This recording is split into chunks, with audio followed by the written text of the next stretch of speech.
And we are back. Thank you so much for staying with us. Na kama saa hii ndio unawasili hapa Kenya's Gold. Welcome to the program. Better late than never. Now, the focus on the show today is on animal farming, paying more attention to mixed farming here in Kenya. Now, we did promise you an expert who will be shedding more light on the do's and don'ts in a mixed farm. And he is here with us, Mr. Ochieng Owuor, an agricultural science consultant. Thank you so much for making time to be with us today on the program. Karibu sana Kenya's Gold. Asante sana. Great, and I'll just start from the very beginning. Are you a farmer yourself? Unaeka nini? What do you practice? Of course, I cannot be a consultant if me myself have not experienced the farming itself. Right. So I had to do some farming at home. Right. I venture into poultry farming, but it is not just for poultry farming alone. I also combine it with some form of vegetable farming, and to be more specific, the kienyeji. Good. So you are a mixed farmer. I am a mixed farmer. You fit the show even more. Thank you so much for that. Yeah. Now, I want to start from, we have mixed farming, different animals in a farm. And here in Kenya's Gold, we've traveled to different parts of the world, kuangalia mambo ya keeping animals. And you'll notice a lot of times, footbaths, measure, biosecurity measure, it's only in places where tunaingia kwa chicken. When it comes to the cows and all the other animals, it's not there. But in other places where we have traveled, for example, in the United States, ata kama ni ng'ombe, ata kama ni nini, either there's a footbath or you're wearing the booties, right? So tell us, is it necessary that your footbath, the same way we are putting it up kwa chicken, we put it in cows, and why are we not doing it if it's a must? Okay. It is very much necessary, and farmers should not shy away from doing it. Actually, it is very, very good that in all the farming process, those who are involving in the farming of cattle, or even the dairy, and the goats, they should embrace the footbath process. Right. The footbath itself, it helps a very lot to prevent disease progression, especially within the farm. You realize that in most cases, especially the farmers who are doing the intensive, the animals are kept, or rather are confined within the place. So they do not find opportunity to go roam around. Except somebody who comes from around and we are not sure of the health safety standards of the person. And now we presume that that person might be a carrier to a pest or a disease. So that's why footbath becomes very, very important. So very many people are shying away from doing it, especially here in Kenya. Maybe they will give you reasons like the lack of resources, which sometimes it is not true.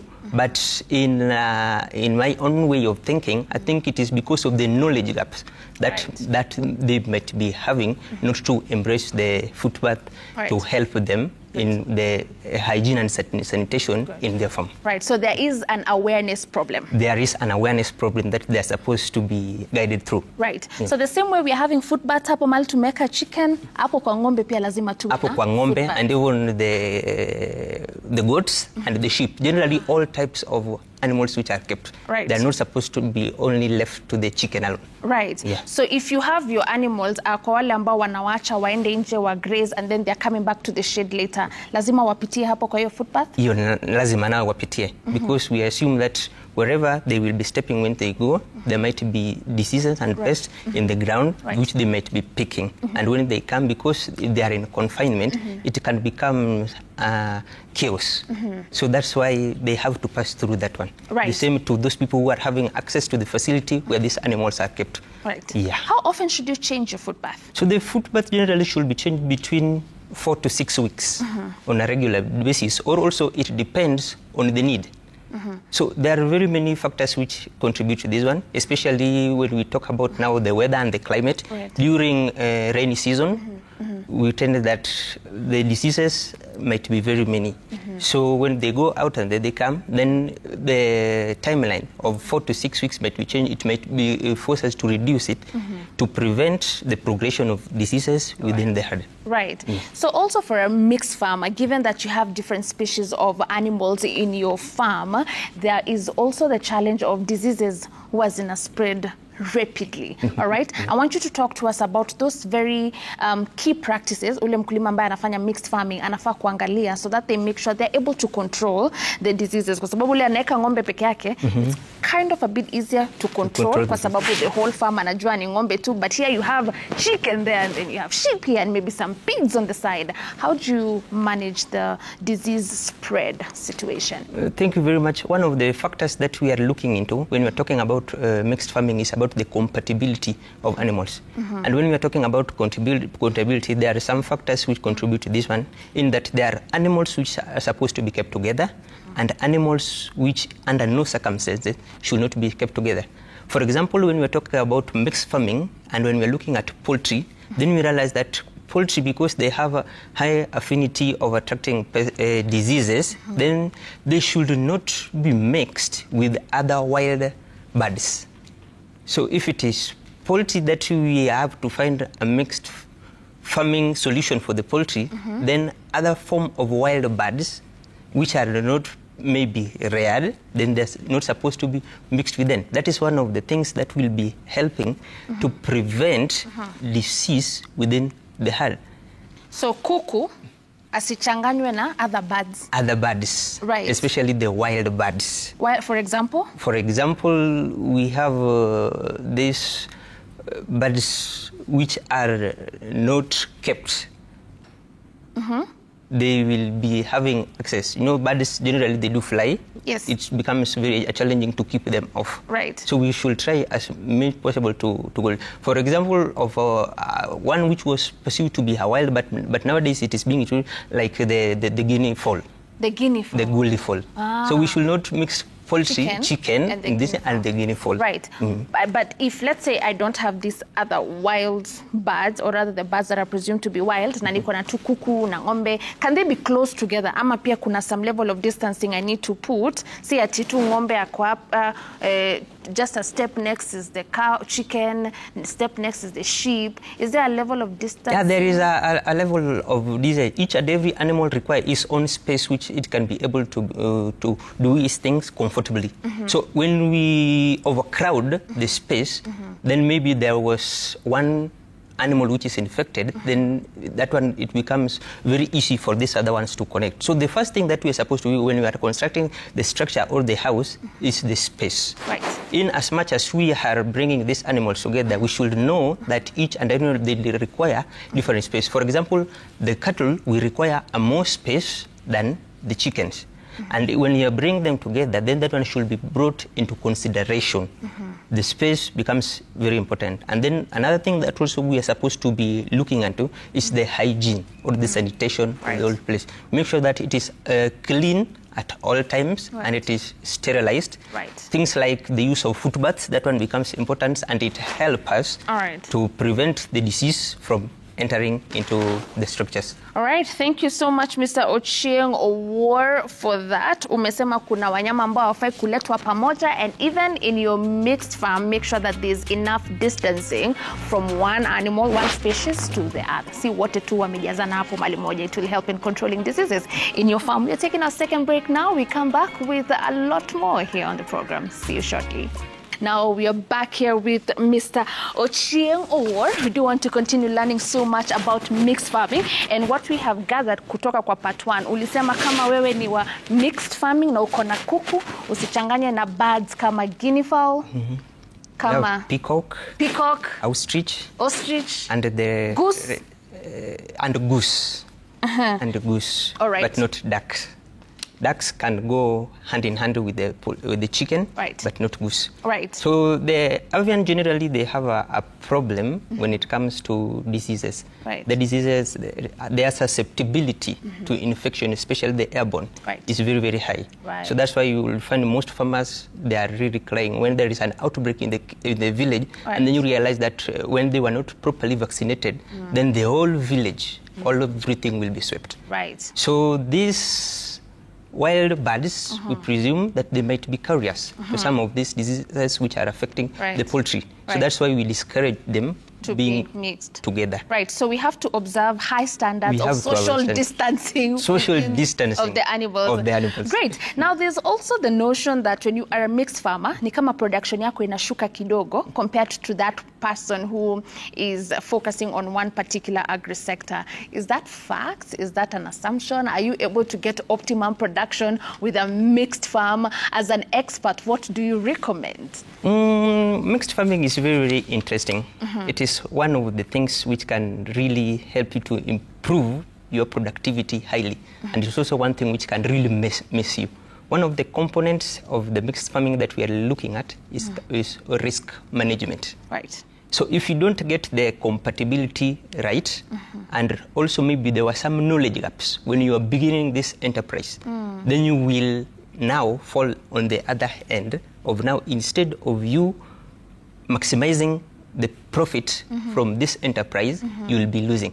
For example, if you are not doing the sanitation well, the nutrition, and the other management practices like soil and even organic matter, then you will end up losing a lot, as opposed to somebody who is just focusing solely on one particular enterprise. Right. Because from there, all the energies are mixed. But if it is being done right, because all this one, they work synergetically together. They support each other. Right. The products or the waste from one enterprise, for example, in this case, livestock or the poultry, we have the manure, they will be used to boost the crops that you are growing as a farmer. Right. Or in some cases, when you do a mixed farming, for example, the poultry and the cattle, then you realize that the poultry will be feeding on the pest and the diseases of the cattle. So this one will reduce you the cost that you could have incurred when you are to buy the pesticides to control the pest, but the production will increase on the other hand. Right. Yeah. So it's like a double-edged sword. It is a double-edged sword. If you get it right, you will really enjoy. You don't get it right, then you will mess up and you will end up hating it a lot. Right. Yeah. Now, something else that I've learned is cows. Kwa wale ambao wanaweka ng'ombe, kama ni mixed farming ama ni single farming, there's grooming in terms of pedicure for these cows, which I have not seen happening a lot. I want you to talk to us about the same way we ladies tunaendanga mali tunatengenezwa miguu. There's that kind of treatment for cows as well. Talk to us about the pedicure for the cows and why it's very necessary. It is not only the ladies and even the men nowadays. Very many men are more open to pedicure. You go to salons, you will find them. Are you one of them? I'm one of them. Oh, come on, good. We must be very, very neat. So also in animal, just like in human beings, when it comes to their health, it is very, very important because they are not just like instruments that we are using, but we know the benefits that we'll be deriving from them. Right. These are like our source of wealth to a farmer. The animals that they keep, they are the source of wealth that will take us somewhere. So we have to look at the whole being of the animal. So when we come to hoof trimming or the pedicure that we given to animals, it should be done regularly. Just How the same regular? way. How often? This one now will be on a case scenario because also the factors which are influencing the growth and even the general health of the hoofs are very many. Right. For example, the moisture, when the moisture is too high, then the hooves will tend to grow. One of the things that we'll realize that they will be ever growing.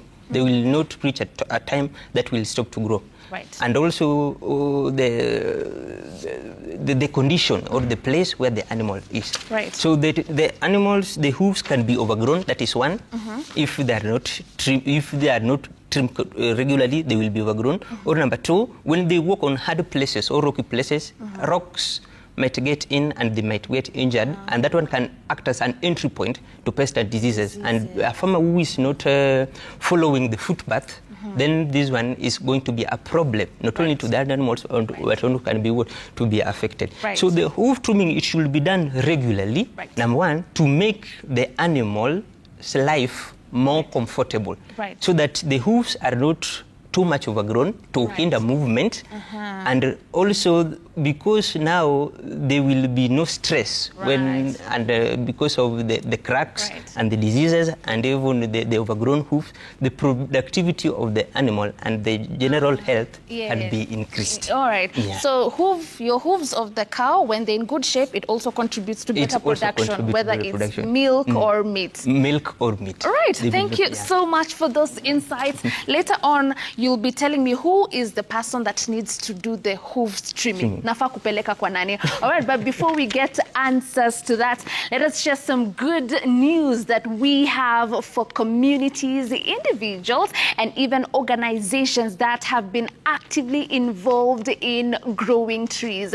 And these are the people who are taking action now for a better and greener tomorrow. Now, we do have the Africa Champion of Trees Awards 2025 that will be happening here in Kenya on the 24th of October.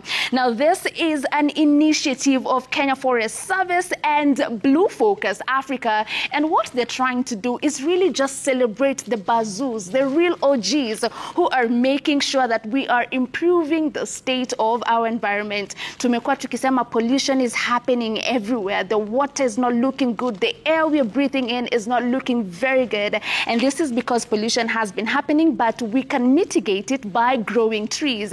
And Africa Champion of Trees Awards is here to celebrate the people who are growing these trees. Now, how do you apply to be able to be part of this award ceremony? All you have to do is log into www.actawards.org. I'll repeat that one more time, www.actawards.org. The deadline for your applications is on the 30th of September 2025. There will be 34 winners and 1 overall winner. There's so much to win, including a cash prize of 5 million Kenya shillings. So if you know someone who is growing trees or has been actively involved in this, please tell them to apply to stand a chance of winning this great award. All right, now back here with Mr. Ochieng Owor. Please, just in 30 seconds, wind up by telling me the person who is supposed to do the hooves trimming. Yeah, wakulima wamesikia it's very important, lakini wanashindwa, so who do we go to since it's not something we are used to doing? Who should do that in 30 seconds?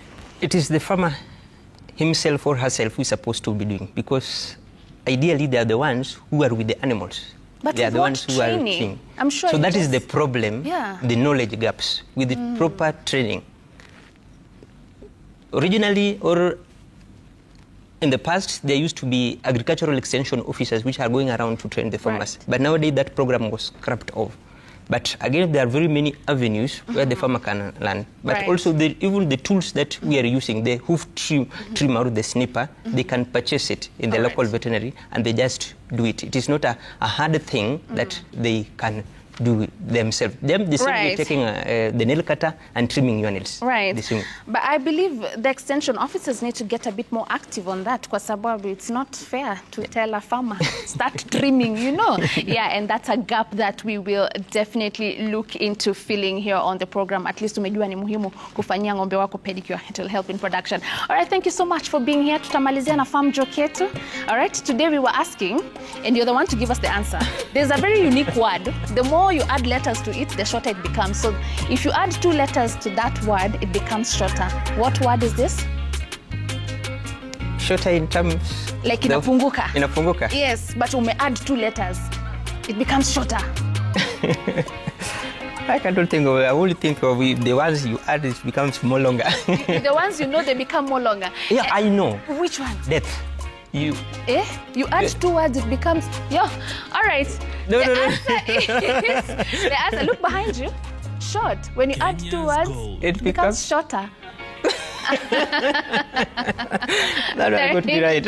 Remember, the rule of the farm joke is do not overthink. We've come to the end of the program. A very big thanks for being with us today. But today we are extending the conversation online. Find us on Citizen Digital on X to continue with learning so much about agriculture. We'll see you again tomorrow. My name is Violeta Ngina. Goodbye.